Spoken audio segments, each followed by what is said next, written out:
आप सभी लोगों को नमो बुद्धाय, जय भीम। आप सभी लोगों को बताते हुए हर्ष हो रहा है कि राष्ट्रीय बौद्ध महासम्मेलन की सभी तैयारियां पूरी हो चुकी हैं और जो कुछ बची तैयारियां हैं, जैसे स्वागत बैनर लगना, झंडे लगना, वो चल रही हैं। साथियों, आप सब लोग जानते हैं कि पूर्वांचल सेना संगठन, असुर छात्र संगठन और शहर के अन्य तमाम बाबा साहब अम्बेडकर और भगवान बुद्ध की विचारधारा पर चलने वाले संगठनों ने बड़ी मेहनत की है इस महासम्मेलन को सफल बनाने के लिए। आप फेसबुक पर और तमाम सोशल मीडिया के माध्यम से लगातार अपडेट पा रहे हैं कि किस तरह से कड़ी धूप में निकल करके लोगों को आमंत्रित करना, लोगों को जागरूक करना और एक एक चीज़ों के लिए सहयोग जुटाने का काम किया गया है। तो आपसे विनम्र अनुरोध है कि कल 10 बजे चंपा देवी पार्क, रामगढ़ ताल के किनारे जो है, जहाँ बहन जी की रैली होती है, वहाँ आपको आना है। और बता दें आपको कि आपके खाने की वहाँ व्यवस्था की गई है, पानी की व्यवस्था की गई है, टेंट वहाँ लगा हुआ है, आपको धूप नहीं लगेगी। इसके बावजूद आप चाहे तो छाता या गमछा लेकर के आइएगा। हो सकता है कि आपको मैदान में आने जाने में धूप लग जाए, तो उसकी भी तैयारी करके आप लोग आइएगा। और आपको बता दें कि इस कार्यक्रम में देश के बड़े बड़े विद्वान आ रहे हैं। इस देश में समता, स्वतंत्रता, न्याय और बंधुता की बात करने वाले, देश में संविधान राज लागू करने की वकालत करने वाले, उसकी लड़ाई लड़ने वाले सारे लोग आ रहे हैं। उनसे आप विचार सुनिए और जो अपने आगे का रणनीति है, जो आगे की दिनचर्या है और समाज के लिए हमारा और देश के लिए हमारा क्या कर्तव्य होना चाहिए, उसके बारे में अवगत होइए। साथियों, जैसा कि आप सब जानते हैं कि जब तक यह देश बौद्धमय था, जब तक यह बुद्धिस्टों का देश था, तब तक यह देश बहुत खुशहाल था। इसकी सीमाएं लगभग एशिया तक, पूरी एशिया में फैली हुई थी।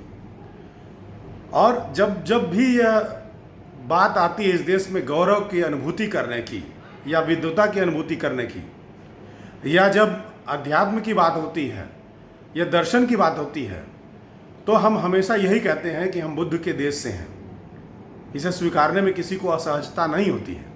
लेकिन वर्तमान में जो व्यवस्था चल रही है, उस व्यवस्था में आप देखिए तो बुद्धिज़्म को लगातार ख़त्म करने की, जो बची खुची स्थिति है उसको भी ख़त्म करने की, अब पूरी तरीके से पाखंड लादने की, मनुवाद थोपने की, ऊंच नीच भेदभाव वाली व्यवस्था फिर से लागू करने की, छुआछूत, जात पात, महिलाओं के साथ उत्पीड़न की जो व्यवस्था है उसको फिर से लागू करने की कोशिश चल रही है।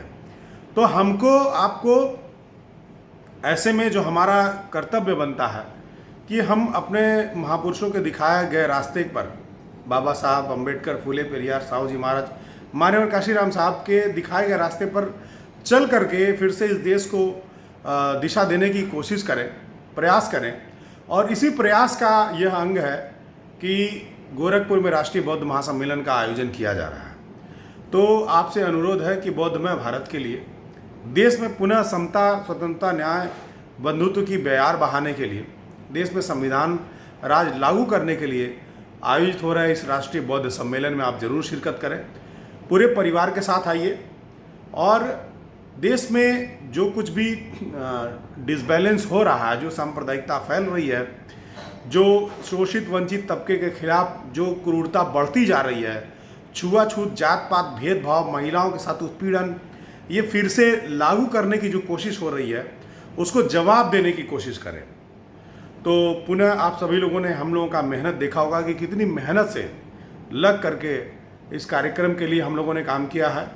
हमारे असुर छात्र संगठन ने, Ambedkarite student union for rights और पूर्वांचल सेना ने, और इसके साथ साथ पूरी उत्तर प्रदेश के 27 जिलों को बुद्धालैंड राज्य बनाने की मांग करने वाले जितने भी कार्यकर्ता हैं, उन्होंने बड़ी मेहनत की है।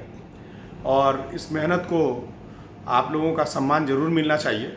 और इसके लिए हम बार बार आग्रह कर रहे हैं कि कल के कार्यक्रम में आप जरूर आइए और इस बौद्ध महासम्मेलन को सफल बनाइए। इसके साथ साथ पूरी दुनिया को ये संदेश दीजिए कि जहाँ से बुद्ध जन्मे हैं, जहाँ से बुद्ध का ओरिजिन है, वहाँ के लोग फिर से बुद्धिज़्म को स्थापित करने के लिए कमर कस रहे हैं। सभी लोगों को फिर से नमो बुद्धाय, जय भीम।